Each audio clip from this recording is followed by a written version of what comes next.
The night was eerily quiet, the kind of stillness that settles after a storm when the air feels heavy and charged. I was taking out the trash from my small apartment in the city when it happened. The dim yellow glow of the streetlight barely illuminated the overflowing dumpster in the alley. I held my breath, trying to avoid the rancid smell, and quickly tossed the garbage bag into the bin. As I turned to leave, a rustling sound stopped me in my tracks. My heart pounded as I turned back, squinting into the shadows. The sound grew louder, a mix of plastic crinkling and a faint, almost melodic hum. From behind the dumpster, something moved.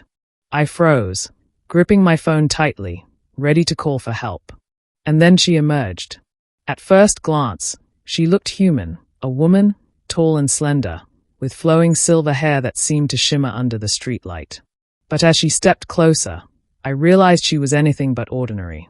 Her skin was a luminous shade of lavender, and her eyes glowed like twin moons.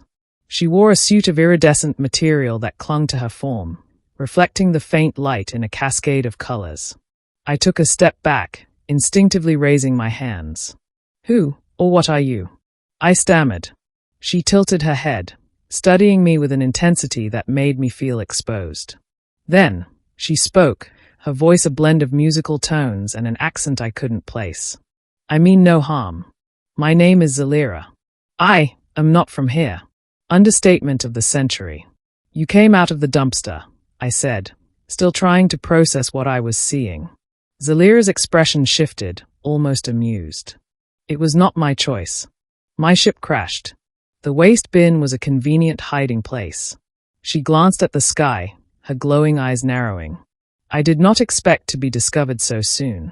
I couldn't help but laugh nervously. "Well, you're not exactly inconspicuous." She frowned, her gaze piercing. "You are frightened. Do not be. I seek assistance, not conflict." Her calm demeanor eased some of my fear, but I was still wary. "Assistance? What kind of assistance?" Zalira gestured to her suit, a faint spark flickering across its surface. "My energy reserves are depleted. I require a source to recharge my suit and communicate with my people." "Energy reserves," I repeated, glancing at my phone. "Like electricity?" She nodded. "Yes. Your planet's electrical systems will suffice." Against my better judgment, I found myself agreeing to help her. Maybe it was the sheer absurdity of the situation or the genuine desperation in her voice. Either way, I led her back to my apartment, keeping a cautious distance. Once inside, Zalira examined my humble living room with a mixture of curiosity and mild disdain. She approached my old laptop, her fingers brushing over the keyboard. The screen flickered and then went dark. "Hey!" I protested. "Apologies," she said. "This technology is primitive but functional." She touched the plug of the charging cable, and a surge of light ran through her suit. "This will take some time." I watched in silence as she worked, her movements fluid and precise.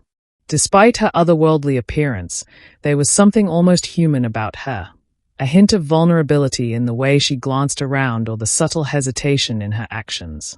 I decided to break the silence. "So, where are you from?" She hesitated before answering. "A distant star system. Your language does not have a name for it. Why are you here?" I pressed. Zalira's expression darkened. "My mission was one of exploration. We seek knowledge, understanding, and safety. But something went wrong. My ship was attacked, and I was forced to land here." "Attacked? By who?" Her eyes met mine, a flicker of fear in their depths. "A hostile faction. They pursue me even now." As if on cue, a low rumble shook the apartment. The lights flickered, and Zalira's suit glowed brighter. "They've found me," she whispered. "Who?" I demanded, panic rising. Before she could answer, the window shattered.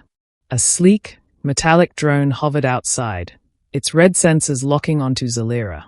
She raised her hand, and a beam of light shot from her palm, striking the drone and sending it crashing to the ground.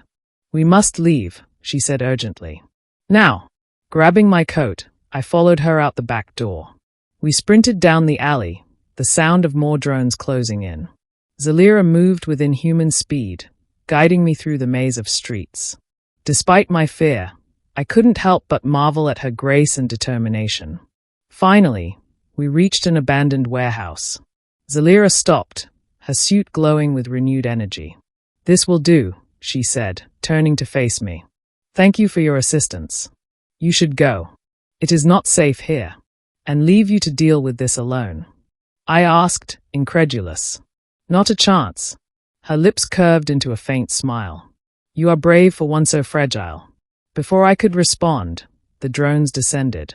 Zalira stepped forward, her hands glowing with energy. The air crackled as she unleashed a barrage of light, taking out several drones. But more kept coming. "Is there anything I can do?" I shouted over the noise. She glanced at me, then tossed a small, glowing device my way. "Place this on the central drone. It will disrupt their control signal." Without thinking, I grabbed the device and ran. Dodging debris and laser fire, I made my way to the largest drone hovering above the chaos.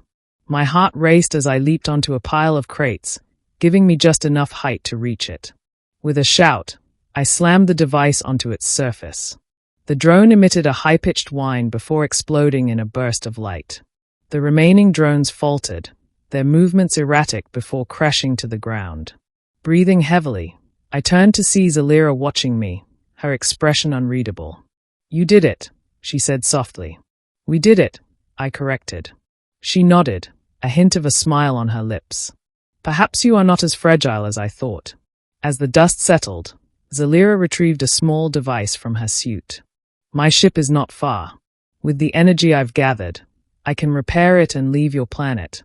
Will you be okay?" I asked. She hesitated before answering. "I hope so. And you?" "I'll manage," I said with a smile. "Though I'm not sure anyone will believe me if I tell them about this."